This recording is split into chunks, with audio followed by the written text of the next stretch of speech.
SER Podcast.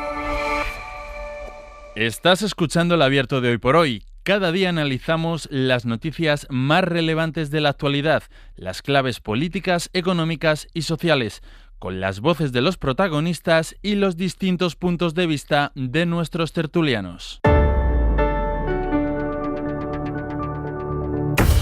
Tiempo para el análisis, tiempo para el abierto en esta mañana de miércoles, con muchos frentes abiertos, el último y además que añade todavía más incertidumbre y más tensión es el que les hemos contado que se ha producido esta madrugada, ese enfrentamiento entre India y Pakistán. Iremos actualizando los datos a medida que los vayamos teniendo. Empieza hoy también el cónclave en Roma. Estaremos también presentes en esa plaza de San Pedro en esas horas previas a la apertura del cónclave del que tiene que salir el próximo Papa. Lo más próximo, lo más reciente va a ser esa comparecencia de Pedro Sánchez a partir de las 9, dentro de media hora aproximadamente, en el Congreso de los Diputados. Enseguida vamos a ello, pero primero voy a saludar a los analistas de esta mañana. Eduardo Madina, ¿qué tal? Muy buenos días. Hola, buenos días, Ángeles. Elisa de la Nuez, buenos días. ¿Qué tal? Buenos días. Y Víctor Lapuente, buenos días. Hola, muy buenos días, Ángeles. Vamos a empezar precisamente por eso, por esa comparecencia prevista para dentro de media hora en el Congreso de los Diputados, una sesión que tiene especial interés porque va a enfrentar al Gobierno al control de los grupos en un momento en el que hay varios asuntos importantes que además generan muchas diferencias, incluso dentro de lo que entendemos como los ideológicamente próximos. Comparece el presidente del Gobierno en unos minutos, Guillermo Lerma. Buenos días. Hola de nuevo, Ángeles. Y ahí se le van a plantear al presidente del Gobierno muchas preguntas sobre el apagón y, a juzgar por lo que ya hemos escuchado, a críticas a las que él al menos no va a poder responder con certezas, no podrá aportar demasiada información nueva.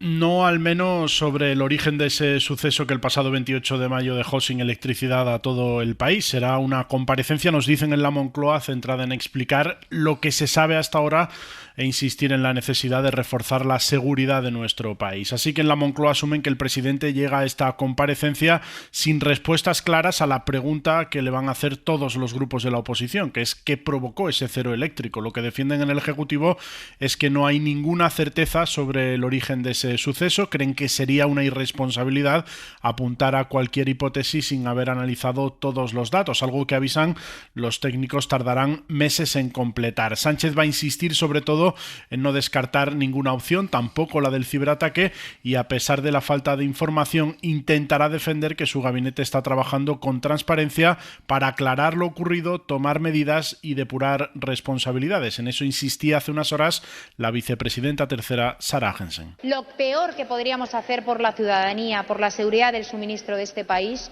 es empezar a hacer hipótesis de lo más variopinto sin ninguna certeza. Por favor, rigor para la ciudadanía, rigor en la aportación de soluciones. La sesión de control del Senado de ayer fue un aperitivo de lo que será el pleno de hoy, con críticas al gobierno desde todos los frentes. Junts, por ejemplo, intentaba hacer un paralelismo con la gestión que hizo de la Dana Carlos Mazón. ¿Por qué razón el PSOE quiere hacer un Mazón versión eléctrica?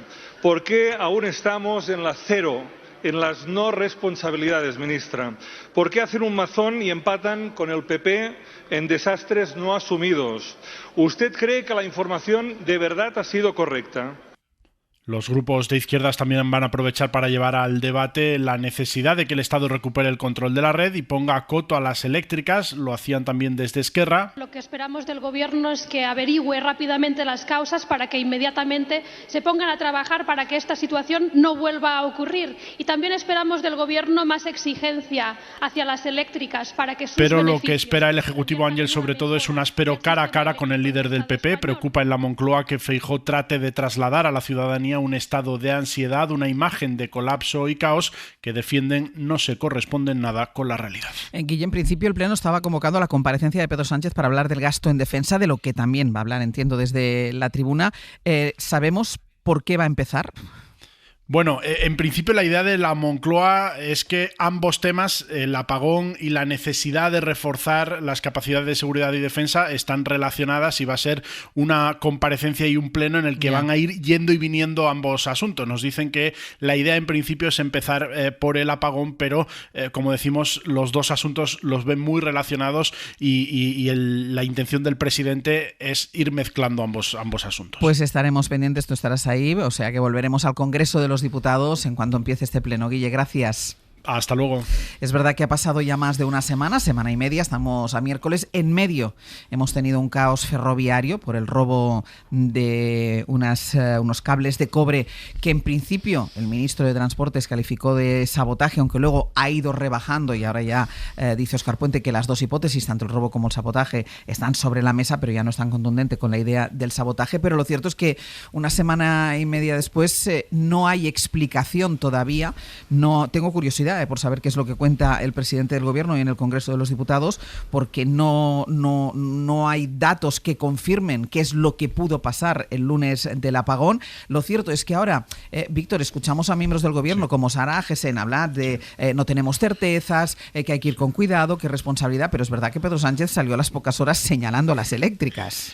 Sí, bueno, esto ha pasado con prácticamente todo el mundo desde que ocurrió el lunes, ¿no? Tuvimos esta necesidad todos los ciudadanos de encontrar un culpable, un responsable, y la verdad es que los políticos nos ofrecieron estos culpables y estos responsables desde el principio, ¿no? Asistimos a una ristra de acusaciones tremendamente concretas y tremendamente categóricas para la oscuridad que realmente y de manera literal sí que teníamos en esos momentos, ¿no? Y al principio pues oímos críticas a no solo a la energía nuclear, sino a los que habían defendido la energía nuclear, ¿no? Por la poca flexibilidad que tenían estos reactores en comparación con la flexibilidad de las renovables. Luego, obviamente, ha venido la crítica a las renovables y a la izquierda progresista por conseguir esta proliferación supuestamente sin control de las renovables. Luego hubo opiniones que giraron hacia Francia porque es muy egoísta y no permite estas interconexiones fronterizas. Y luego esa acusación, como comentabas, ¿no? A los operadores privados, que es muy curioso, ¿no? Porque entre operadores privados tenemos a un conjunto que incluye a Red Eléctrica, que es una empresa pues que está controlada por el Estado, y luego tenemos a un montón de empresas eléctricas privadas, pero que también están reguladas muy minuciosamente por parte del Estado. Yo creo que no podemos esperar ninguna respuesta clara del presidente. Vamos a tener esas respuestas en las comisiones de investigación. Vamos a tener muchas, desde la tremendamente independiente de la Comisión Europea a la tremendamente dependiente del Gobierno que se ha puesto en marcha, ¿no? Yo creo que entre todas se arrojará luz a lo que ocurrió, ¿no? Y yo no espero del presidente respuestas ahora, pero sí espero un compromiso para hacer caso a las conclusiones de estas comisiones y poner todos los medios para que esto no se vuelva a repetir. Lo que no quiero o que me gustaría es que se parara esta politización de las causas del suceso, ¿no? Eso es lo que pides, ¿no? Sí, pero es muy difícil y entiendo que produzca risa, pero sí que me gustaría precisar. Yo creo que en estos momentos es tan incauto culpar a las renovables como de decir que no tuvieron nada que ver. Sí. Creo que los datos técnicos que empezamos a saber apuntan a la hipótesis de que había una causa subyacente de este apagón, que fue la falta de estabilización de la red eléctrica, porque nuestro mix tiene un gran porcentaje de producción de las renovables y esas renovables requieren unos mecanismos de estabilización que no estaban, o que evidentemente se mostraron que no funcionaran. Y luego otra cosa es que además de esa causa estructural haya una causa coyuntural, un detonante, y ahí pues bueno, ahí sí que podemos especular porque no tenemos todavía los datos concretos. Eduardo. Bueno, yo coincido plenamente en que creo que se ha disparado antes de preguntar, y convendría preguntar primero antes de disparar. Yo creo que es incompatible el debate de las acusaciones abruptas con el mensaje del desconocimiento de la causa. Si se desconoce la causa, no se puede culpabilizar a nadie. A mí me parece lógico que el Gobierno mantenga un discurso de que todavía no sabe, porque son millones de datos los que hay que analizar, en un entorno que yo creo que a todos hace 9 o 10 días nos sorprendió lo que sucedió, porque sabemos que España tiene, grandes operadoras energéticas, algunas de las principales empresas del mundo en ámbitos significativos de la energía son de origen español, tiene una gran operadora, Red Eléctrica, que no ha dado problemáticas de esta naturaleza en muchísimos años y que, entre otras cosas, fue una de las responsables de la recuperación tan rápida de la energía que se alcanzó en todo el territorio en unas cuantas horas, ¿no? Imaginemos que el apagón dura 4 días, seguramente el escenario es otro, las consecuencias hubiesen sido otras, ¿no? La recuperación yo creo que fue muy rápida. Por eso creo que haría bien el Gobierno en no disparar contra nadie y haría bien la oposición en no disparar caos tampoco contra nadie, porque es verdad que en poco tiempo, 2 lunes seguidos, se han concentrado 2 casos consecutivos. Primero, un apagón, un cero energético de país, y 2, un robo de cable en una línea de alta velocidad, que ha parado, o varias líneas, no sé en cuántas han sido, que ha parado varios trenes y ha dado una sensación de imposibilidad de movimiento para mucha gente, con un fastidio tremendo y un impacto negativo en sus vidas. Pero de ahí a la caricatura de un caos hay un salto inmenso. España no está en caos, aunque la narrativa del PP intente que lo esté. Puede colocar la narrativa cuanto quiera, pero es una narrativa a enorme distancia de la realidad. Caos es otra cosa. Son titulares que vemos en países que no son el nuestro. Y yo creo que harían bien en ese sentido en dar margen a saber qué ha pasado antes de disparar contra quien ha causado eso que ha pasado. Y dos, sé que es pedirle peras al olmo y que no va a pasar y, en fin, pasé unos cuantos años dentro de esa Cámara y sé cómo operan, debates como el que va a suceder y tal. Pero no estaría nada mal que de hoy saliera al menos un hilo del que tirar para, tras lo sucedido el lunes de la semana pasada con el cero energético, llevar a las fuerzas políticas principales de este país a la evidencia de que necesitamos un debate energético de mayor profundidad, que alcance un mayor nivel de consenso entre grandes actores para un país que está en pleno proceso de transición energética, que tiene requerimientos de naturaleza de sostenibilidad que tiene que cumplir. Tenemos la oportunidad de ser un país de vanguardia en un proceso revolucionario de la tecnología verde hacia un ecosistema de impacto cero en nuestro medio ambiente en términos de energía. Podemos liderarlo en el debate europeo. Hemos tenido liderazgos de debates en los últimos años que creo que dejan una buena inercia para este país. Ojalá no salga solo una enorme bronca hoy para ocupar el espacio en los telediarios de esta noche, de 30 segundos de bronca, y salga un pequeño hilo, y ahí sé que me repito, pero quiero repetirme, del que tirar para poder alcanzar consensos que hoy no tenemos en términos energéticos. Los necesitamos, no solo por lo del lunes pasado, sino por lo de este tiempo que nos ha tocado, que es un tiempo de transición energética hacia un modelo de impacto medioambiental cero, donde la sostenibilidad sea una clave y una característica del comportamiento de este país en los próximos años, ¿no? Elisa. Sí, no, totalmente de acuerdo. Yo creo que la primera idea que hay que decir es que lo del apagón del lunes fue gravísimo y no se puede minimizar en absoluto, y eso yo creo que es importante. Segundo, una idea que también habéis apuntado, hace falta un debate público de calidad sobre la transición energética y sobre los riesgos de tipo técnico que parece que pueden estar detrás de esto, porque a mí sí me interesa una cosa también decirlo, claro, aquí todo el mundo enseguida echa las culpas y tal, pero sí parece que, si bien podemos no saber cuál es, como ha dicho Víctor, la causa coyuntural determinada, pero ha habido un detonante, y lo que sí parece, por lo que yo he leído, que es bastante, es que puede haber un problema estructural de fondo, ¿no? Debido al mix, digamos, de las energías renovables, y este es el tema de fondo, y este es un tema técnico. Es que yo, lo que me llama siempre muchísimo la atención es que siempre el debate es en términos políticos, si hay un ciberataque, si hay no sé qué, decir, bueno, vamos a ver, aquí puede haber un problema técnico y lo que hay que hacer es ver cuál es y atajarlo. Y hay otra cosa también muy importante que ha dicho Víctor, claro, esto de los operadores privados, vamos a ver, Red Eléctrica es una empresa que evidentemente formalmente es privada, pero que está controlada por el gobierno, que no solo ha puesto a la presidenta con un perfil político, perfectamente político, sino que además lo tiene absolutamente controlado por el tema regulatorio. Entonces, claro, esto de decir, cuando salgo, estos son los operadores privados, esto no va conmigo, hombre, esto no es serio y creo que hay que decirlo. Y otra cosa que también habéis apuntado, claro, aquí vamos a tener unas cuantas comisiones de investigación, o como las llamen, pero de la que nos vamos a fiar, desgraciadamente, es de la Comisión Europea. ¿Por qué? Porque en principio no hay un interés, entre comillas, político partidista. Exacto, más que político partidista. Claro, si lo que tiene un interés es de que esto funcione bien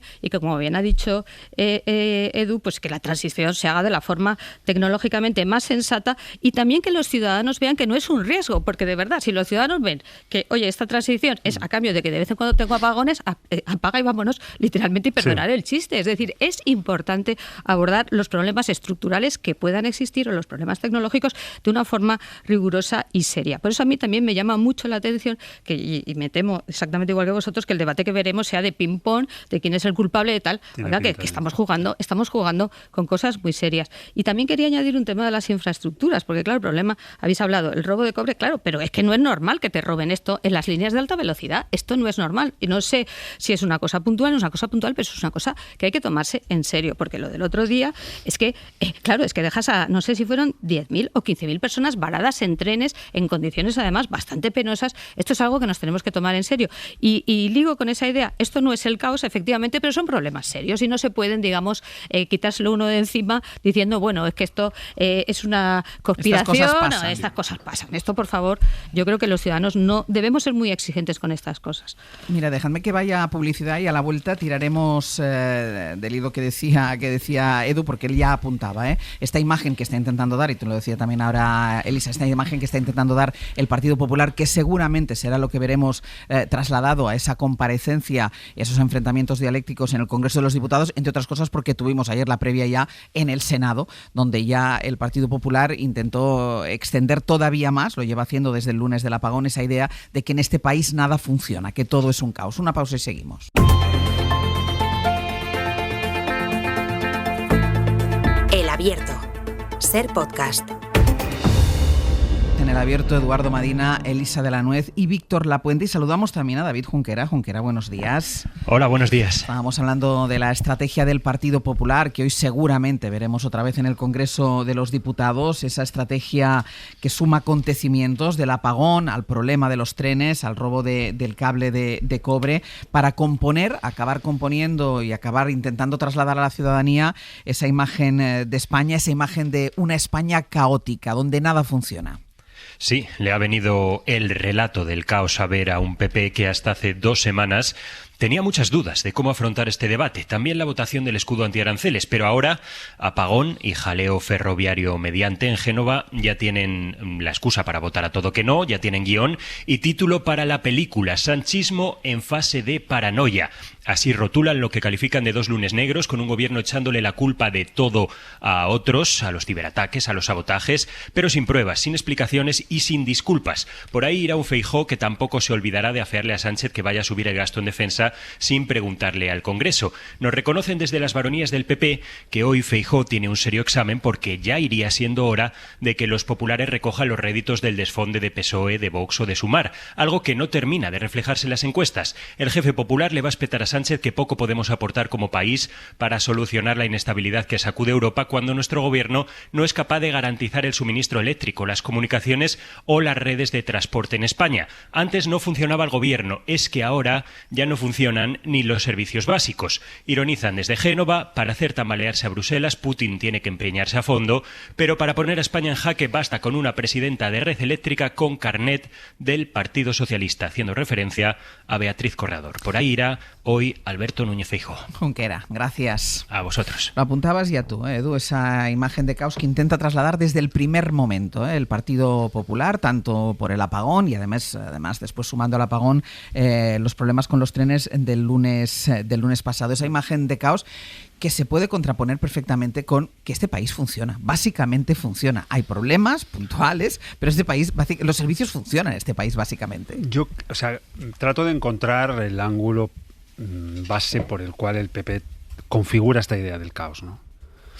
Y es verdad que lo hace a través de los materiales emocionales de 2 fallos de naturaleza, uno técnico, el del apagón, el del cero energético del lunes pasado, y otro de un robo de cables en vías de alta velocidad de tren. Sumado, a mí no me da para la configuración de un perfil de caos. Lo que no quiere decir, como decía Elisa, que no sean problemas graves. Lo son. Claro. Son tan graves como que no han pasado. Quiero decir, nunca había habido un cero energético en España. Lo ha habido por primera vez.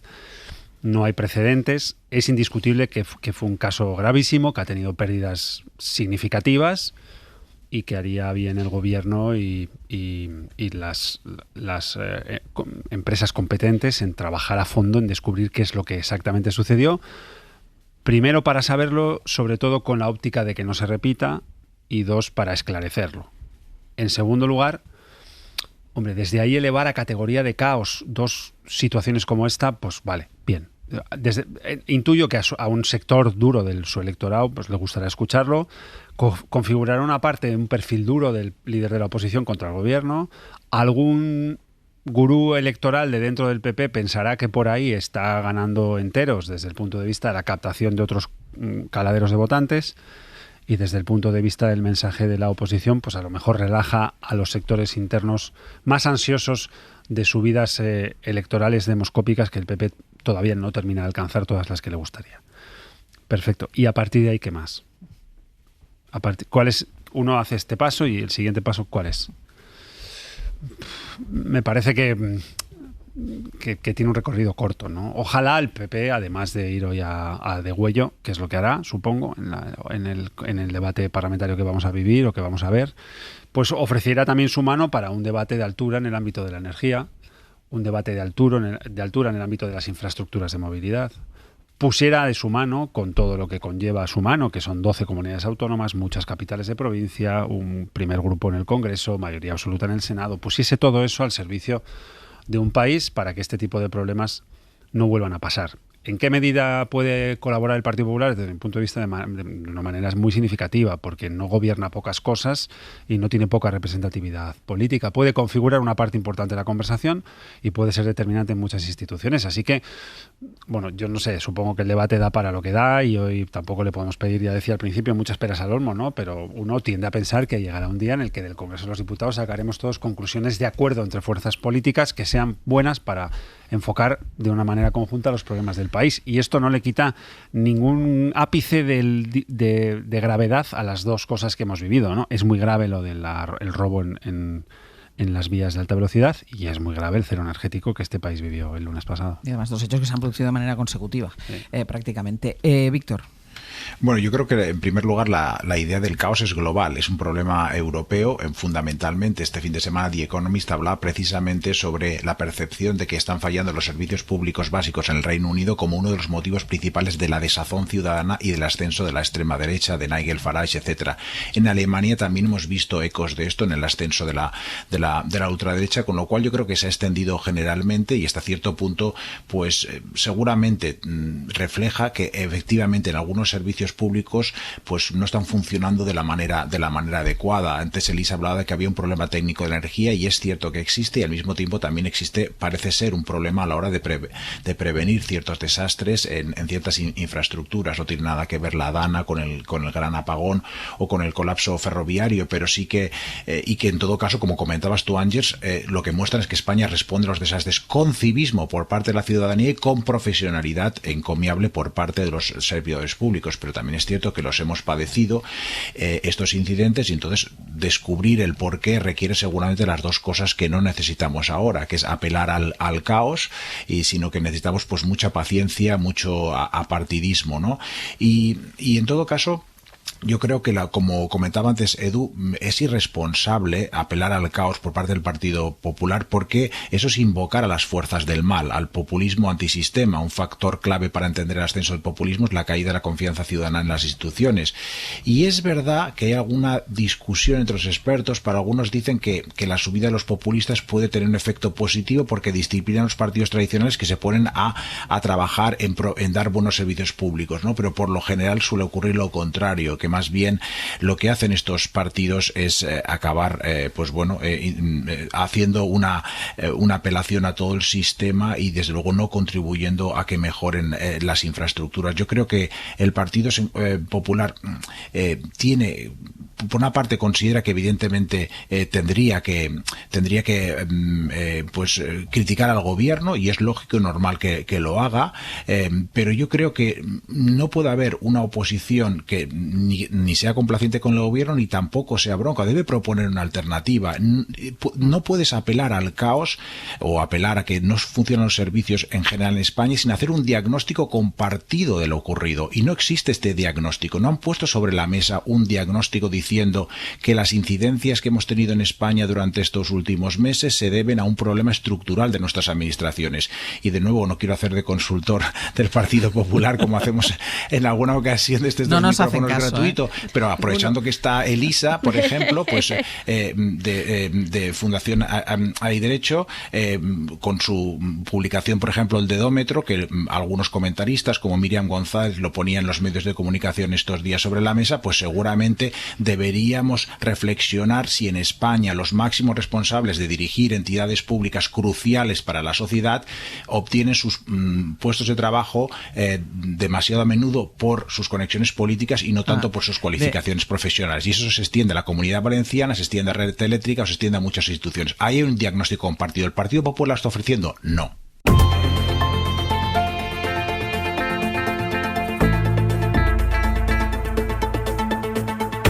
Precisamente para eso, para evitar daños permanentes a la red mediante una reducción abrupta de ese suministro. Ha empezado ya la comparecencia del presidente del Gobierno en el Congreso y ha empezado hablando del apagón, exponiendo ahora mismo lo que se sabe sobre los motivos de la interrupción del suministro eléctrico. La activación de estos cortafuegos evitó que se produjeran pérdidas estructurales en el sistema y facilitó la posterior reposición.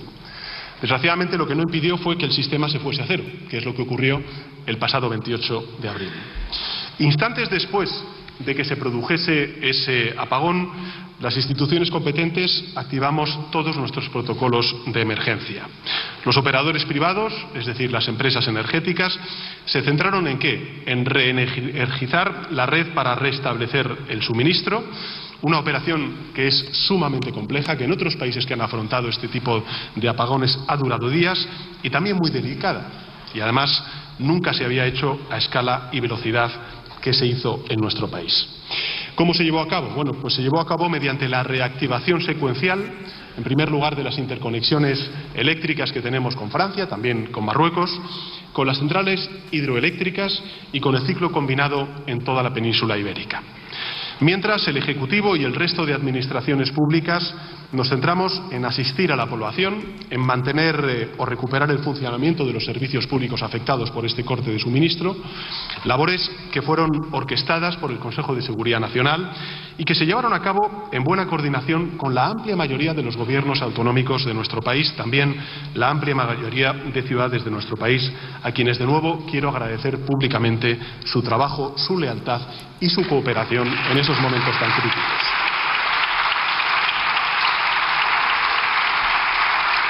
Como se pueden imaginar, mantuvimos un contacto permanente con los líderes de la Comisión Europea, también con la OTAN, con Francia, con Portugal y con Marruecos, así como con todos los presidentes y presidentas autonómicos de distinta orientación política y evidentemente también con sus señorías, con los representantes de todos los grupos parlamentarios, al menos de la amplia mayoría de los grupos parlamentarios que están aquí presentes.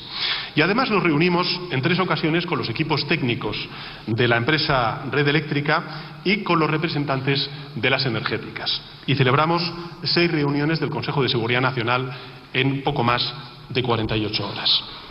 Señorías, es evidente que fueron muchos los bancos, mucho el tejido productivo, mucho negocio, muchos supermercados los que tuvieron que cerrar como consecuencia de este apagón cuando se produjo el corte de suministro. Pero también la buena noticia es que los servicios públicos como los hospitales, como los centros de salud, como las residencias para mayores, continuaron funcionando sin grandes incidencias durante todo el día, gracias precisamente a sus sistemas de generación autónoma. En las escuelas, sin ir más lejos, las clases se mantuvieron hasta que se garantizó la recogida segura de los menores por parte de sus familiares. Y en las calles, el buen hacer de conductores, de policías nacionales, de guardias civiles, también de policías municipales, y en fin, las guardias autonómicas, las policías autonómicas, mejor dicho, permitieron gestionar las retenciones y la falta de señalización sin apenas incidentes. Todos los semáforos y radares del país se apagaron de golpe y aún así ese día hubo un 24% menos de siniestros en nuestras carreteras que el lunes de la semana anterior. Los tráficos marítimo y aéreo también supieron capear bien la crisis. Los puertos operaron con normalidad, afortunadamente, y solo se cancelaron, fíjense, 460 de los más de 6.200 vuelos que estaban programados para esa jornada del 28 de abril. Apenas un 7% en uno de los países, se pueden imaginar, con el turismo internacional que tenemos, con más tráfico aéreo del mundo. Como es lógico, y lo vimos además a través de los medios de comunicación, fueron las redes ferroviarias donde se produjeron los mayores problemas. 116 trenes en concreto se quedaron parados en mitad del campo y 35.000 viajeros y viajeras tuvieron que ser evacuados. Muchos fueron auxiliados incluso por los vecinos de los mismos pueblos. Y quiero poner en valor el trabajo de vecinos y vecinas de pueblos como Alcandre, como Flix, como Hornachuelos, como Malagón, como Mesas de Guadalhora o como Tocón. Me gustaría, señorías, que el nombre de estas localidades quedara recogido en el diario de sesiones como evidencia histórica de que la mal llamada España vaciada pues está en realidad llena de personas solidarias y generosas.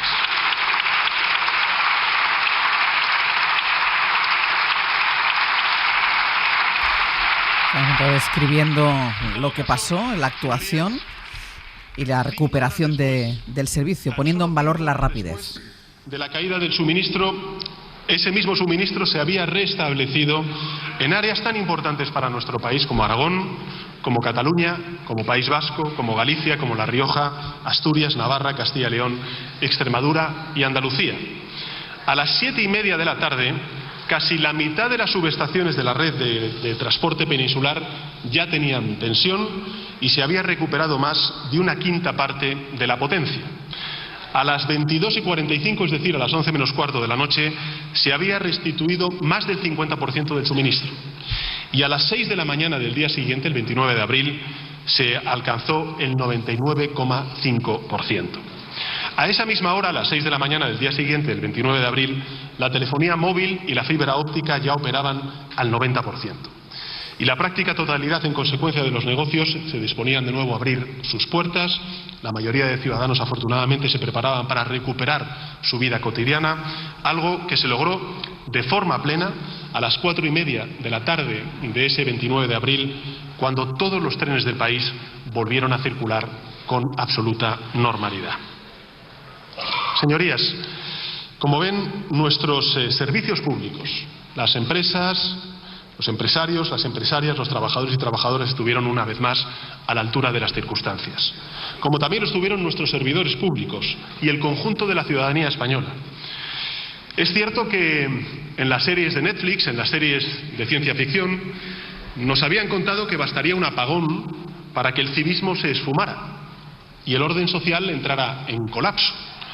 Quizás sea verdad en otros países, pero afortunadamente no ha sido en el caso de España. En España ocurrió todo lo contrario. Los españoles y españolas sacaron lo mejor de sí mismos durante las horas de corte de suministro. La gente circuló con prudencia, ayudó a sus vecinos y vecinas, se reunió con sus familiares y con sus amigos, y en nuestras calles se mantuvo un clima de seguridad y de confianza.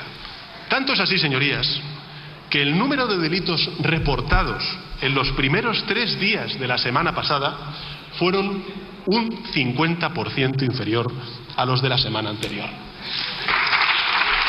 Es decir, señorías, sea cual sea la adversidad, nuestros conciudadanos siempre responden de manera unida, dando un ejemplo, no solamente al conjunto de la sociedad y en particular a los representantes políticos, sino también al mundo. Lo hicieron durante la pandemia, en la respuesta solidaria a la Dana de Valencia, ante la invasión de Ucrania y también la derivada energética de esa invasión, frente a la guerra comercial que ahora mismo también estamos padeciendo desde Europa y desde el mundo como consecuencia de las acciones unilaterales al otro lado del Atlántico. Y de nuevo lo ha vuelto a hacer el día del corte de suministro. Yo estoy convencido, señorías, de que muy pocas sociedades hubieran respondido mejor que la nuestra a esta situación. Y por tanto lo que quiero decirles, y sobre todo a los ciudadanos, además de las gracias, es reiterar una convicción, y es que España es un país extraordinario.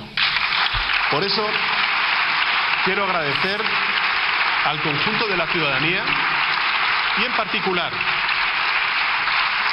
a todos los empresarios, trabajadores y servidores públicos, hombres y mujeres, que una vez más dieron lo mejor de sí mismos. Y frente a la visión apocalíptica, que la hubo, y estaré convencido de que vamos a poder debatir a lo largo y ancho de este día sobre ello, y también la visión catastrofista de los que nunca creen en España, la sociedad española demostró otra vez más su grandeza.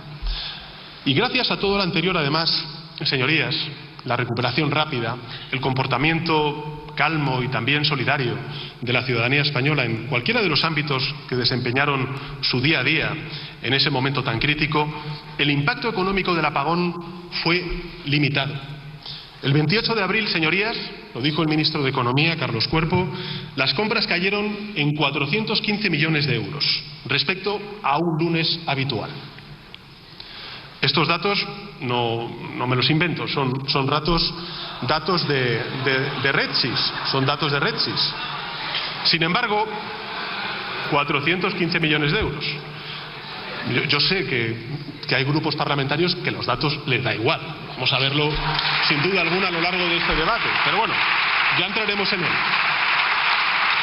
415 millones de euros según los datos de RedSys. Sin embargo, y esto es yo creo que lo importante, sin embargo, en los días posteriores el consumo repuntó con fuerza, siendo muy superior al de un martes y un miércoles normal. Vamos a hacer una pausa. A la vuelta retomamos el análisis, además en el punto que lo hemos dejado. Estábamos hablando de ese caos que dice el Partido Popular que hay por toda España y, de hecho, toda esta primera parte de la intervención del presidente del Gobierno en este pleno referida al apagón ha sido la respuesta precisamente a esa visión apocalíptica, él lo ha llamado así, que desde algunos sectores se está intentando trasladar, y lo ha hecho, bueno, poniendo en valor la rapidez en la que se restauró el servicio eléctrico, el comportamiento de los ciudadanos, de la sociedad y el buen funcionamiento de todos los servicios públicos. El abierto Eduardo Madina, Elisa de la Nuez y Víctor Lapuente. Sigue en el Congreso de los Diputados la intervención de Pedro Sánchez. Ahora se está deteniendo un poco más en las posibles causas. Ahora iremos al Congreso de los Diputados para que nos cuenten si ha dado algún dato o alguna pista nueva, porque es verdad que hasta ahora lo que ha hecho ha sido una descripción de lo sucedido, pero una descripción, Elisa, decía yo antes de la publicidad, que de alguna manera estaba respondiendo, ha tardado en hablar de esa visión apocalíptica que ofrecen desde algunos sectores, pero sí que es verdad que desde el principio ha dado la sensación que estaba respondiendo a esa sensación de caos que intenta trasladar la derecha, poniendo en valor el trabajo no solo de la sociedad, sino también de todos los servicios públicos. Sí, lo que pasa es que yo creo que se le ha ido un poco la mano, ¿no? Porque ya casi da la sensación de que suerte hemos tenido un apagón para demostrar lo bien que reaccionamos.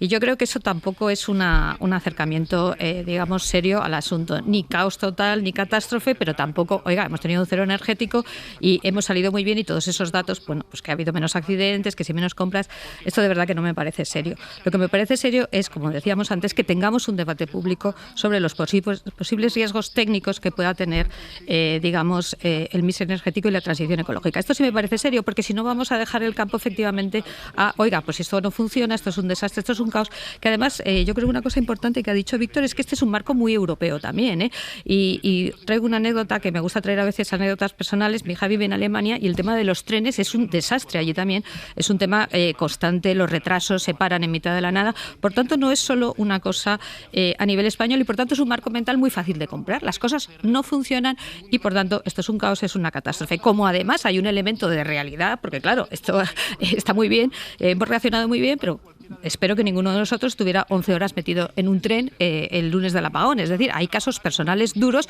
que han vivido en primera línea, y después el caso del robo de cables, situaciones que no parecen normales en un país avanzado. Y esto hay que decirlo también, y no, digamos, referirse tanto a que bien hemos reaccionado todos, que bien, ¿no? Pero que lo que habría que hacer es prevenir. Y aquí entronco con una idea que me parece muy importante y que he repetido a veces, que es la idea de la prevención. Y tiene también, como ha dicho Víctor, traer a cuento la DANA. Aquí hay problemas estructurales previos, además de, por ejemplo, la gestión catastrófica del PP, lo hemos hablado muchas veces, el desastre de Amazon, pero es que había unos problemas de infraestructuras previos. Y esos problemas de infraestructuras, que pueden estar también en el origen del apagón, o parece que pueden estar, son problemas, digamos, que no se pueden resolver en el corto plazo, ni siquiera se los puedes imputar a un gobierno, porque claro, los problemas de infraestructuras o de la falta de inversión son problemas de largo plazo o de medio plazo que probablemente han afectado a varios gobiernos, y son problemas que, como también decía Eduardo Madina, te tienes que poner de acuerdo, tienes que tener un debate serio y tienes que ver cómo intentarlo solucionar, que es lo que piden los ciudadanos. Por tanto, una oposición diciendo que todo es una catástrofe y un caos es una oposición que creo más propia de Vox o de un partido de ultraderecha que de un partido, se supone, más moderado como el PP, que además, como bien decís, no propone cuál es la alternativa, pero tampoco decir que qué fenomenal, que hemos reaccionado todos estupendamente y que al final no ha sido para tanto, tampoco me parece serio, porque obvia este debate que creo que es el importante. E insisto en la idea de que los problemas de infraestructura son problemas estructurales, sean los que había antes de la DANA, sean los que puedan estar debajo del apagón, y por tanto, como problemas estructurales, primero, afectan a todos los gobiernos, afectan a Estado y a comunidades autónomas, y no se van a resolver de un día para otro, que también es una idea que creo que es importante transmitir. Y tú, Víctor, hablabas antes de otros países donde también se habla de situación de caos. Al final, lo que yo no sé es si el Partido Popular calcula que esto a quien beneficia, y lo estamos viendo con el auge de la ultraderecha, a quien beneficia sobre todo a la ultraderecha. Sí, eso es lo que no calculan. Yo creo que están respondiendo como en otros países, pero no calculan que al final la ultraderecha es la que se acaba aprovechando, ¿no? Enlazando con la anécdota de Elisa, parece incomprensible que tras ganar las elecciones en Alemania, la CDU esté perdiendo las encuestas y la Alternativa por Alemania ya sea el primer partido en muchas de esas encuestas. ¿Y por qué? Pues precisamente por lo que comentaba Elisa, porque existe una sensación en toda Europa, básicamente, de que hace una década todos los servicios funcionaban mejor en prácticamente todos los países, y sobre todo la cuestión de por ejemplo, de los trenes que acentuaba Elisa, ¿no? Yo creo que en este sentido el discurso de Sánchez como respuesta al apocalipsis del Partido Popular, pues evidentemente me parece que es adecuado, pero como explicación seria del cero energético me parece que no. Yo creo que, como comentaba también en línea con lo que decía Elisa, yo creo que no podemos opinar con solidez de lo sucedido hasta tener los datos completos y el análisis de los mismos. Sánchez ha dado muchos datos, pero los datos aislados, elegidos a discreción, no conforman información. Si nos ametrallan a datos, puede ser, de hecho, una forma de desinformación. Los datos necesitan análisis antes de transformarse en información y en conocimiento, ¿no? Y yo creo que sí, efectivamente, hemos sacado lo mejor. España está muy bien, hubo 24% menos de accidentes de tráfico y 50% de menos de delitos. También los hubo durante la pandemia, pero no queremos que vuelva la pandemia, seguramente ninguno de nosotros, ¿no?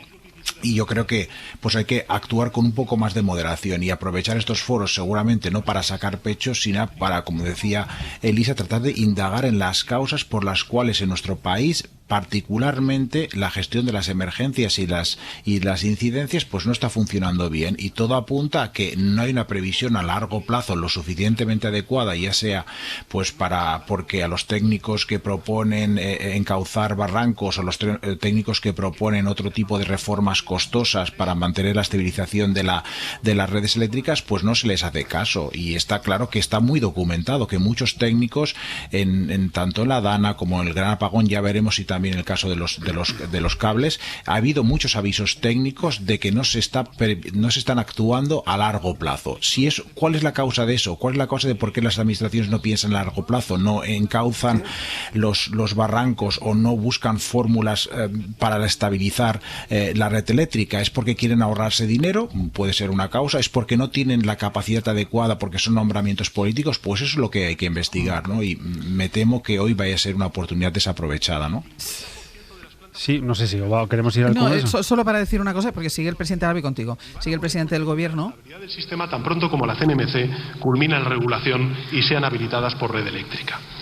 La clave, por tanto, es apostar por ellas y que los operadores privados hagan las inversiones. Decía, y ahora Guillermo Lerma nos hará un resumen, porque ha entrado un poquitín más a fondo en lo que pueden haber sido las causas, pero sobre todo para decir que se sigue investigando y para decir que esto no va de renovables o sí y nucleares no, o viceversa, que no es tan sencillo, dice el presidente del Gobierno, y que tampoco hay que culpar, como se está haciendo directamente, al exceso de energías renovables. Pero nos lo va a contar ahora Guillermo Lerma. Cuando usted, que todavía no está, que estabas tú esperando. No, bueno, es verdad que si uno coge el recorrido histórico del país en los últimos años y suma todo lo que ha pasado, pandemia, o la Dana, el apagón, tal, parece que sale aquí la caricatura de un país en horas muy bajas, ¿no? Yo no compro para nada ese dibujo y no creo que sean cuestiones de naturaleza estructural. Son distintos tipos de fenómenos que, cuando uno los junta todos en la narrativa política de un partido, en este caso de oposición, pues puede hacer con ellos lo que quiera, pero no podemos pensar que los límites de la política están donde a veces la política nos los pone. Imaginemos que hoy el Partido Popular sube, en vez de con el discurso del caos, con un discurso que se parezca a este que voy a hacer yo, y es: aquí tiene usted mi mano para un pacto de Estado de naturaleza energética, para que España avance a ritmos como los que debe en términos de sostenibilidad. Aquí tiene mi mano para hacer una inversión presupuestaria suficiente en la mejora de las infraestructuras ferroviarias, en su seguridad, para que no vuelva a pasar lo que sucedió en el día de ayer o en la noche del domingo en el robo de cobre. Aquí tiene mi mano para invertir lo que sea en términos presupuestarios para evitar que vuelva a suceder lo que sucedió. Aquí tiene mi mano para la solución de los problemas. Imaginemos que eso pasa.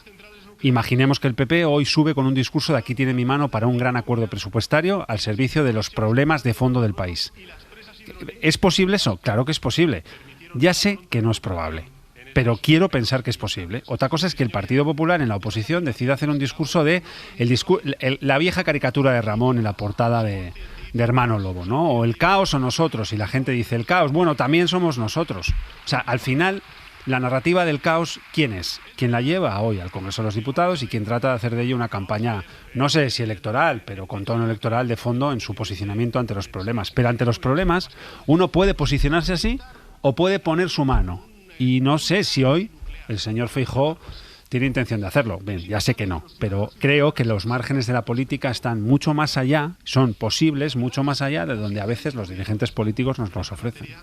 Sí, yo quería añadir una cosa porque no estoy tan de acuerdo. O sea, yo creo que hay que diferenciar entre catástrofes como la como la pandemia y otro tipo de catástrofes donde, digamos, la previsión y el tema de la inversión en infraestructuras sí es relevante. Y son dos cuestiones absolutamente diferentes. Y sobre todo en una cosa que también comentaba Víctor, citando un informe de la Fundación Hay Derecho, y digo en antena que ha sido espontáneo por su parte, que es el tema de la gestión política. Entonces, lo que nosotros sí hemos visto en el Edémetro, y esto tiene que ver, por ejemplo, con la presidencia de Red Eléctrica, es que una politización de este tipo de entidades lleva a ciclos muy cortos, porque son ciclos políticos, y por tanto a un déficit en planificación a medio y largo plazo. Y eso sí lo podemos decir. Es decir, si tú pones políticos que tienen ciclos políticos al frente de las entidades, vas a tener probablemente mucha rotación, o probablemente no, lo hemos medido, mucha rotación y por tanto más dificultades para implantar, digamos, planes estratégicos a medio y largo plazo. Y eso tiene que ver con las infraestructuras. Por tanto, aunque sea de forma indirecta,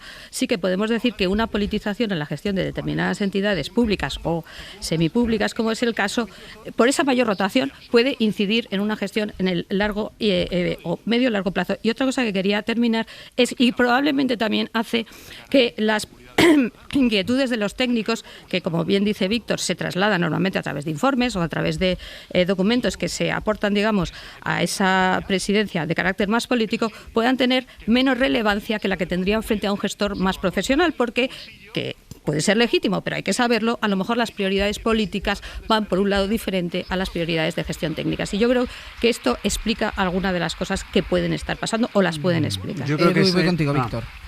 Creo que es fácil disparar ahí, pero la red eléctrica española es un grandísimo operador con una reputación de naturaleza internacional.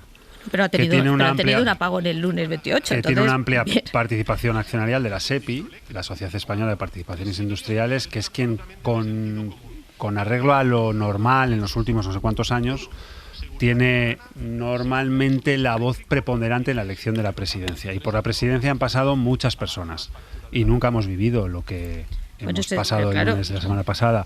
Y son nombramientos hechos de gente que es verdad que antes ocupó posiciones ministeriales. Estoy pensando en muchos nombres que me vienen a la cabeza desde los tiempos de Felipe González hasta la actualidad. Y nunca ha sucedido nada de esto. Es decir, el análisis no es correcto porque el nombramiento de un perfil que antes de estar en la presidencia de Red Eléctrica, hoy Redella, fue político, no hace que la reputación de Redella sea extraordinaria y el operador sea un grandísimo operador. Así que no compro el argumento de que los nombramientos de personas que han estado en política hacen que el perfil técnico de una corporación tienda a peor. En muchos casos tiende a mejor. Bueno, yo no estoy nada de acuerdo, pero bueno, Víctor. En algunos casos sí, si se hace caso a los expertos. Claro. Lo que ocurre es que yo primero de todo me gustaría subrayar, yo creo que Edu tiene razón en lo más importante, es decir, en España no hay caos, no hay fallo estructural en nuestras administraciones. Yo creo que, pero aún así hay cosas que podemos mejorar, y una de las cosas que podemos mejorar es lo que comenta Lisa de la politización. Es decir, si la politización conlleva que se escucha a los expertos, pues puede funcionar muy bien. Ha funcionado con otros casos, con Jordi Sevilla, etcétera. Pero en muchos casos vemos que eso no es así. Voy a poner un ejemplo no de España, no de nuestras fronteras, sino de fuera. Frente a desastres naturales podemos tener el ejemplo de Chile, donde apenas se están perfectamente controlados, los efectos son muy limitados de los terremotos, porque existe una gestión muy profesional y muy técnica, y lo podemos comparar con Estados Unidos. Cuando hay un huracán, vemos que devasta las ciudades, incluso ciudades como Nueva Orleans. ¿Por qué? Porque los políticos que han estado al mando de las gestiones de las emergencias no han puesto en marcha las infraestructuras adecuadas, porque estaban pensando en su ciclo político, estaban pensando que dentro de 4 años van a ser reelegidos, y para qué voy a construir diques, etcétera, que prevengan de desastres naturales que solo pasan de manera muy ocasional. Pues entonces yo creo que es importante tener la voz de los técnicos. Eso no quiere decir que no podamos tener políticos. Sí, podemos tener políticos, pero las voces de los técnicos, y lo estamos viendo, que sean casos muy distintos en la Dana, en el gran apagón no se han escuchado las advertencias de los técnicos sobre las inversiones a largo plazo. Pues hay que arbitrar mecanismos de gobernanza que no excluyan a los políticos de los organismos públicos. Pues los organismos públicos, pues bueno, por puro principio democrático deben obedecer también a la voluntad de la mayoría, pero sin excluir eso, sí que tengan más presente la voz de los expertos, que se ha callado en estos casos, y creo que evidencias suficientes, y eso nos debería llevar a no considerar esto como un caos, pero sí una oportunidad para repensar ese aspecto de las administraciones. Sí, no, yo quería añadir una anécdota personal, ¿no?, que creo que también es muy interesante. Yo estuve hace muchos años en una empresa pública con una presidencia política y, bueno, pues cuando hubo que afrontar un tema efectivamente de inversiones, la pregunta fue ¿en cuánto tiempo dura esto? Y cuando le dije el ciclo, que era más allá del ciclo político, me dijo, bueno, pues entonces no es mi problema, esto lo he vivido yo. Y tiene lógica, porque efectivamente el ciclo político es otro. Como dice Víctor, oye, si el presidente resulta que es una persona, digamos, con una visión más de medio plazo, de largo plazo, pero claro, si es una visión muy del ciclo político, te puedes encontrar con esto. Edu. ¿Es compatible la presencia de capital público en empresas privadas, sí o no? Mi tesis es que sí, en aquellas que son estructurales y estratégicas. Pero si nadie discute eso. 2. Si el capital público está presente en el accionariado, tiene que tener decisiones en la dirección de esas compañías. 3. La dirección de perfiles que anteriormente fueron políticos, que estuvieron en política en la presidencia de algunas compañías, no es incompatible con altos niveles de reputación de esas compañías. Y 4. Esos operadores tienen una extraordinaria reputación técnica durante años y más años y más años, haciendo que este país sea el país que tiene la imagen exterior que tiene. Es lógico que eso suceda y es compatible la elección de perfiles que antes estuvieron en política porque hay presencia de capital público en el accionariado de esas empresas con la configuración de una conversación técnica suficiente como para que la operatividad sea eficiente y sea eficaz en esas compañías. Y no hay posibilidad de encontrar en la presidencia de Beatriz Corredor, en Redella, el argumento por el cual se apaga la luz en España el lunes pasado. Así que no compro el argumento de que politizar estos argumentos de nombramientos políticos. No son nombramientos políticos, los nombra el gobierno porque tiene capital público de presencia en esas compañías, pero eso no es incompatible con el buen funcionamiento de esas empresas. De hecho, eso es lo habitual. Lo inhabitual y extraordinario es lo del lunes pasado, por eso es noticia. Si no fuese inhabitual, no sería noticia. Voy a volver al Congreso de los Diputados, porque sigue todavía Pedro Sánchez, el presidente del gobierno, hablando del apagón. Guillermo Lerma, ¿qué nos hemos perdido hasta ahora? ¿Qué es lo que ha estado diciendo? Pues Sánchez ha reconocido lo que venimos contando desde esta mañana, Ángel, que no va a poder aportar hoy más datos sobre la causa de ese apagón. El presidente se ha dirigido a la ciudadanía para pedir tiempo para poder sacar alguna conclusión, alguna certeza. Ha recordado que tiempo es lo que están pidiendo también los expertos para analizar los 756 millones de datos que, ha dicho, se han remitido a ese comité de análisis que se va a encargar de la investigación. Lo que sí que ha hecho Ángels, el jefe del Ejecutivo, es comprometerse a que este asunto no se va a cerrar en falso y que se va a dar, cuando esté disponible, toda la información. Nosotros, por tanto, señorías, lo que no vamos a hacer es cerrar ningún debate en falso. No vamos a precipitarnos en las conclusiones. No vamos a trabajar en conclusiones superficiales o incluso interesadas, como estamos viendo por parte de algunas de sus señorías y también de grupos de interés en los medios de comunicación. Nosotros lo que vamos a hacer es llegar al fondo del asunto, porque queremos asumir esas responsabilidades políticas, exigirlas también y, sobre todo, porque queremos usar esta experiencia para mejorar y hacer de nuestro sistema eléctrico un sistema aún más fiable de lo que es hoy. Sánchez, que frente a los que están planteando teorías y posibilidades, ha defendido que el asunto es más complejo, y a quienes quieren vincular este apagón con el debate sobre las renovables y las nucleares, el presidente les ha acusado de promover una gigantesca manipulación. No deja de ser paradójico que los mismos que acusan al Ejecutivo de no haber dado aún ninguna información sobre el apagón llevan días recomendando una solución. Insisto, una solución que consiste, qué casualidad, en su agenda ideológica y en los intereses de algunas empresas energéticas que tienen propiedad en las centrales nucleares. Se ha referido Sánchez a eso, a las empresas nucleares, y Ángels ha recordado que el calendario para prorrogar o no la vida de las nucleares se pactó en 2019 por las grandes empresas energéticas. El presidente del Gobierno ha dicho que si las empresas acuerdan entre ellas otro calendario distinto, el Ejecutivo lo estudiará, pero lo va a hacer con condiciones. Primero, que la prórroga permita garantizar la seguridad de la población. Segundo, que sea económicamente viable. Y tercero, que la medida sea conveniente para garantizar la seguridad del suministro eléctrico. Pues Guille, dejamos la línea abierta por si hay alguna novedad más en esta intervención del presidente del Gobierno, ¿de acuerdo? Hasta ahora. Y mira, ya que estamos en el Congreso, voy a cerrar el bloque político con algo que pasó ayer, pero que inicia ahora el recorrido parlamentario. Lo que pasó ayer es que el Consejo de Ministros aprobó la reducción de la jornada laboral, una medida que está acordada con los sindicatos, pero que la patronal ya saben que rechaza de plano, y ahora se inicia precisamente el trámite parlamentario y queda lo más difícil, como siempre, que es conseguir los apoyos suficientes en el Congreso para que esto salga adelante. Sara Selva, buenos días. ¿Qué tal, Ángels? Buenos días. La ministra de Trabajo, Yolanda Díaz, ha reclamado al PP y a Junts que acepten la reducción de la jornada, pero de momento, a día de hoy, estos dos partidos la rechazan. Sí, queda por delante una negociación compleja. La norma arranca la tramitación parlamentaria ya con un escollo importante, esa enmienda a la totalidad que ha anunciado Junts. Ese va a ser el primer obstáculo que va a tener que superar en el Congreso. Si lo consigue, empezará a andar la tramitación de la norma, si no, volverá a la casilla de salida. Superar esa enmienda, en el PSOE lo ven complicado, pero la vicepresidenta, Yolanda Díaz, está convencida de que hay margen para negociar y de que las conversaciones llegarán a buen puerto. Hemos vivido negociaciones más complejas que esta. Decía ayer Díaz que confía en que el apoyo social de la medida juegue a su favor. Nadie se atreve a decir que está en contra de esta norma.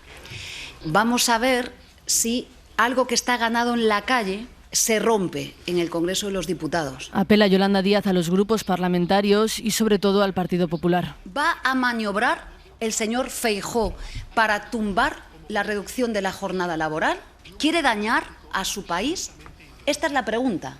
Cuando hablo de política útil, hablo de esto. Busca el Gobierno retratar con esto al PP, recordando aquella votación de la reforma laboral que el Partido Popular intentó tumbar, pero saben en el Ejecutivo que el PP está instalado en el no. Toda vez que llega de la mano de la imposición de la ministra de Trabajo, nosotros no podemos compartirla, no estamos... Insistía Miguel Tellado en que para ellos el apoyo de la patronal es clave, y lo mismo le ocurre a Junts. No a una llei que s'ha negociat només amb el lobby sindical.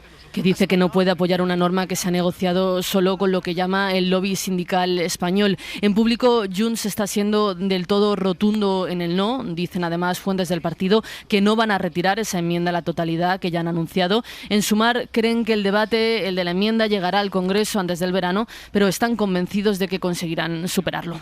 Sara, gracias. Hasta luego, gracias. Y no quiero terminar el abierto sin hablar de Alemania, porque uno ya no se puede fiar ni de la previsibilidad de los alemanes. Ya saben que ya hay nuevo canciller, que es Friedrich Merz, pero saltó la sorpresa ayer por la mañana porque consiguió hacerse con la Cancillería en la segunda votación de la sesión de investidura, porque primero no ganó, fue rechazado, nadie se lo esperaba, y ese rechazo a su nombramiento paralizó el país durante horas. En la primera sesión 6 diputados votaron en contra. Corresponsal en Berlín, Carmen Viñas, buenos días.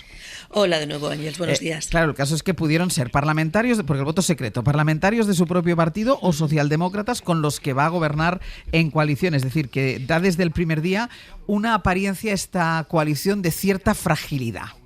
Sí, así es. Su propia coalición le retiró la confianza, lo que presagia mal futuro para la estabilidad de este nuevo gobierno. A los líderes de conservadores y socialdemócratas se les critica porque no han controlado las decisiones clave y tampoco han reconocido la magnitud del descontento, incluso de la resistencia que existía y que persiste en sus filas. No solo la derrota de Merz fue histórica, también lo que siguió, porque para facilitar la segunda vuelta, el bloque conservador, los socialdemócratas, los verdes y la izquierda presentaron por primera vez una moción conjunta para modificar el reglamento. Es decir, Ángels, para mantener el cordón sanitario con la ultraderecha, los conservadores rompieron otro de sus tabús. Votaron por primera vez con la izquierda. Pues imagínate cómo están las cosas en Alemania, y el hecho es que, claro, perder la primera votación suponía modificar toda la agenda, ya no solo para la toma de posesión, sino porque estaba tan claro que iba a salir Friedrich Merz, que ya tenía agendado una serie de encuentros. Hoy tiene previsto una reunión con el presidente francés Macron, con el polaco polaco Donald Tusk, con la intención de empezar a dar una imagen, de recuperar esa imagen de poder en Europa que contraste, además, Carmen, con esa imagen de incertidumbre que se vio ayer. Efectivamente, Europa está esperando con impaciencia a la Alemania de Merz, quien va a centrar sus primeros pasos en las relaciones con sus socios. Hoy le esperan, como decías, el presidente francés Macron y el polaco Donald Tusk. Junto a los temas claves de política internacional, también interesa cómo Merz va a explicarle a Tusk sus controles fronterizos más estrictos y ese rechazo de inmigrantes en las fronteras, algo que no acepta Polonia y que amenaza con convertirse en un tema fundamental en la campaña electoral polaca. Merz además quiere centrarse en Estados Unidos. Ha anunciado que hablará con Trump hoy telefónicamente. Las opiniones que se difunden sobre la República Federal de Alemania son absurdas. Tengo la sensación de que los americanos saben distinguir muy claramente entre partidos extremistas y partidos del centro político, aseguraba Merz anoche en su primera entrevista televisiva ya como canciller. Dice Ángels que animará al gobierno de Trump a mantenerse al margen de la política interior alemana. Carmen, gracias. A ti, hasta luego. Pues lo que decíamos, Víctor, no se puede fiar ya ni de la previsibilidad de los alemanes. Sí, yo Qué voy a empezar. Sorpresa ayer. Sí, yo voy a empezar diciendo lo más convencional del mundo, que Alemania es lo contrario a España, pero para destacar algo inusual, estamos mejor. Porque yo creo que Alemania ha gozado de estabilidad formal desde la gran crisis, con estas grandes coaliciones entre conservadores y socialdemócratas que están tan añoradas en estas latitudes como en España, y se dice pues que el PP y el PSOE, pues si fueran maduros serían como el SPD y la CDU alemana, pero lo que hemos visto es que eso ha llevado a que Alemania ha alimentado a la extrema derecha como única oposición viable, ¿no? El voto protesta en Alemania va a las formaciones antisistema, que en estos momentos, como comentaba antes, están liderando las encuestas. En España ha sido lo opuesto. Hemos tenido una inestabilidad formal, una gran polarización. Los dos grandes partidos, PP y PSOE, pues lo estamos viendo ahora en la sesión de control, están no como en Alemania centrípetos, sino que son centrífugos, se van alejando, pero eso hace que la oposición viable sea cada uno de esos partidos en un momento dado. Entonces, en España el voto protesta va sobre todo a partidos del sistema, en este caso el Partido Popular, y eso es algo positivo. ¿Qué va a ocurrir en Alemania? Pues bueno, tenemos a un político sin testear, Merz, porque es un político que no tiene experiencia en el gobierno y es un político de bastante edad, al frente de un gran test, que es seguramente el mayor test para Alemania desde la reunificación, ¿no? Que es afrontar un declive económico, porque lo que tenemos aquí de fondo, sobre todo en Alemania, es que los fundamentales económicos de la economía alemana han ido empeorando en relación a Estados Unidos y China, pero sobre todo en relación a sus competidores o a otros países de la Unión Europea. Entonces, yo creo que pues bueno, los precios de la energía, de los que hablábamos antes, el envejecimiento de la población, los costes laborales, todos estos factores se encuentran peor que muchos países europeos, peor, por ejemplo, que España. Y es verdad que si hablas con algunos alemanes te dicen, bueno, nosotros hemos sido el enfermo de Europa ya muchas veces. En los años 90 se nos decía y nos recuperamos, ¿no? Pero vamos a ver si se va a recuperar, porque los retos a los que se enfrenta son tremendos. Externos, por la situación de Trump, y sobre todo internos, porque yo creo que el problema que está teniendo ahora es que parte del electorado de Merz no entiende que haya relajado esta rigidez presupuestaria alemana. Yo creo que el problema lo tiene el electorado alemán, que sigue teniendo unas coordenadas mentales de austeridad que no comparten ya sus políticos, y que Merkel ya abandonó y que Merz intenta pues abandonar a lo mejor con más fuerza. Déjame que escuchemos a Elisa también. No, yo sí sigo teniendo envidia por Alemania, pese a lo que dices, Víctor, porque yo creo que en el fondo de esta gran coalición lo que hay es un diagnóstico bastante certero de qué es lo que le pasa a Alemania, ¿no? Y como bien dices, una crisis económica que ya viene de tiempo, también una crisis política, porque tienes alternativa por Alemania como el principal partido de la oposición, y además, si quieres, todo el tema de la seguridad y de la inmigración. Y a mí lo que sí me parece serio es que tú sabes que tienes esos problemas, tienes el debate correspondiente y los intentas abordar. Y a mí eso, la verdad, con todas las fragilidades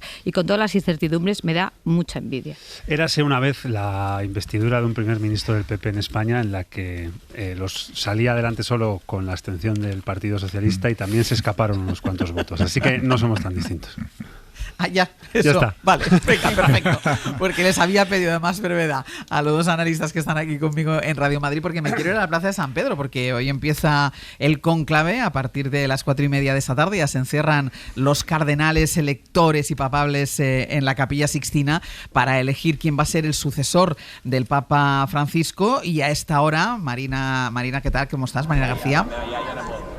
Buenos días, Ángels. Ha habido mucho ruido ya a tu alrededor, la Plaza de San Pedro. Entiendo que debe haber ya muchísimo movimiento, muchísima expectación. Así es, porque en menos de 10 minutos, a las 10, comienza aquí en la Basílica de San Pedro la misa con la que se dará comienzo al cónclave. Estará dirigida por el cardenal del Colegio Cardenalicio Giovanni Battista Re y está abierta también al público. De hecho, hay bastante ambiente, como decías ya, en la plaza entre fieles y medios de todo el mundo. Sirve para invocar al Espíritu Santo para que ayude a elegir en el nuevo pontífice en el cónclave que comienza hoy. Estarán todos los cardenales electores, los 133, ya que tenían hasta esta mañana para entrar en las habitaciones que les han asignado en el Vaticano, y será la última vez que los veamos en persona. Luego entrarán ya en la Santa Sede, en el territorio vaticano. Comienza el aislamiento del mundo y a la 1 se apagará también la red móvil del Vaticano que garantizará ese aislamiento. Luego los veremos ya entre las 3 y las 4 de la tarde realizar los diferentes pasos antes de que se cierre la Capilla Sixtina, el rezo en la Capilla Paulina, luego la procesión a la Sixtina que está al lado y luego el juramento de confidencialidad y ya el extra omnes, hombres fuera, que cerrará a cal y canto la Capilla Sixtina, donde se quedarán solo los purpurados electores a solas con los famosos frescos de Miguel Ángel. Hoy es seguramente la jornada con las imágenes más curiosas. Veremos toda esa liturgia del primer día del cónclave y a partir de esta tarde quedará solo esperar la fumata blanca. Hoy hay votación, hoy puede haber ya fumata. Negra o blanca, pero sí, habrá fumata. Hoy habrá fumata, será a partir de las 7 de la tarde. La votación y, digamos, el extra omnes, cuando se cierran las puertas definitivamente de la Capilla Sixtina, será a partir de las 4:30. Luego todo el proceso de votación, donde está todo ya preparado ahí en la Capilla Sixtina, y a partir, luego se contarán los votos. Como sabemos, la liturgia explica que tienen que ser todos agujereados y puestos juntos. Luego se meterán dentro de las con un químico que garantiza ese color blanco y negro, y a partir de las 7 años ya podemos esperar la primera fumata de este cónclave. Pues quedaremos a la espera del inicio del cónclave con todas esas imágenes que nos describía ahora Marina García, y después de esa primera fumata ya esta misma tarde.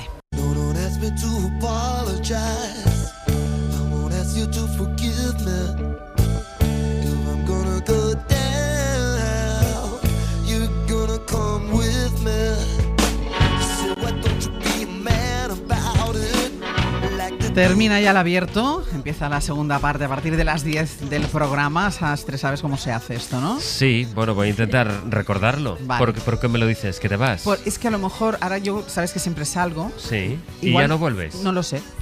Vale. Igual no vuelvo. Bueno, pues yo me quedo aquí Estate por si acaso. tú aquí por si acaso. Pepe Rubio, Sergio Castro, buenos días. Buenos días. Bueno, vosotros mismos. Se va a ir, dadlo por hecho que se va a ir. Tenemos todos los indicativos con José Luis Sastre en la cadena Ser preparados. Bueno. Y a partir de ahí, cuando suene ese indicativo, vamos a disfrutar. A Marta Sanz y a Manuel Delgado, porque nos quedamos en el kilométrico guión de Severino Donate encallados hace Bueno, 7 porque días. salió Beatriz Corredor como entrevista. También influyó. Había que aprovecharlo. Así que vamos a hacer la segunda parte de Las Manos. Que si el Padrino fue bueno, mejor fue el Padrino 2. Así que Las Manos 2 pueden ser muy buenas. No estaré de acuerdo si son mejores que Las Manos 1. Bueno, ya veremos. Tú te vas, ¿no? Pues eso tú verás. Es. Vale. 900, 100, 800. ¿Qué hemos dejado de hacer con Las Manos? ¿Qué seguimos haciendo con ellas? Además, este es un tema un poco delicado para Sastre. Pero no bueno. entremos en esa dinámica. No voy a entrar en 900, 100, 800. ¿Qué hemos dejado de hacer con Las Manos o qué seguimos haciendo con ellas, pese a vivir, evidentemente, en un mundo en el que ya casi todo se fabrica y en el que casi todo se puede adquirir por internet? 900, 100, 800 historias de sus manos. De las dos manos. Este es un programa blanco, recuérdalo, ¿eh? Bueno, aunque esté Manuel Delgado, Vale, pues ya está. Venga. Las Manos, madre mía. Madre mía. Biografía no autorizada. Va a tener 5 minutos o un poco más de gloria Vladimir Putin, porque será el biografiado por Roberto Villaroy a partir de las 11, y a las 11:20 Julián Gallarre va a ser el viaje de ida que hoy va a hacer Pascual Donate. Ah, mira, qué bien. O sea, ¿tú también te vas? Yo y libro en el... Vale. Solo libro viaje de ida. Qué cachondeo. No puede ser. Vamos a poner orden, pero esto es una vergüenza. Vamos a poner orden, bien dicho, porque a las 11:30 más o menos viene Fernando León de Aranoa. Un hombre de orden. Pero pero no el director. Viene Fernando León de Aranoa, el escritor, con su segundo libro de microrelatos y de aforismos. El segundo porque ya en 2012 publicó uno. Este se titula Leonera. Son 100 cuentos cortos sobre la vida, sobre lo que nos inquieta, sobre lo que no entendemos, sobre el amor, el desamor, sobre el paso del tiempo. Fernando León de Aranoa, el escritor. Oye, pues va a quedar una segunda parte. Yo creo que... Yo no me la perdería. Yo no me la voy a perder. Yo no me la perdería. Eduardo Madina, Alisa de la Nuez, Víctor Lapuente, hasta la semana que viene. Gracias. Adiós. Buenos días. Para no perderte ningún episodio, síguenos en la aplicación o la web de la SER, Podium Podcast o tu plataforma de audio favorita.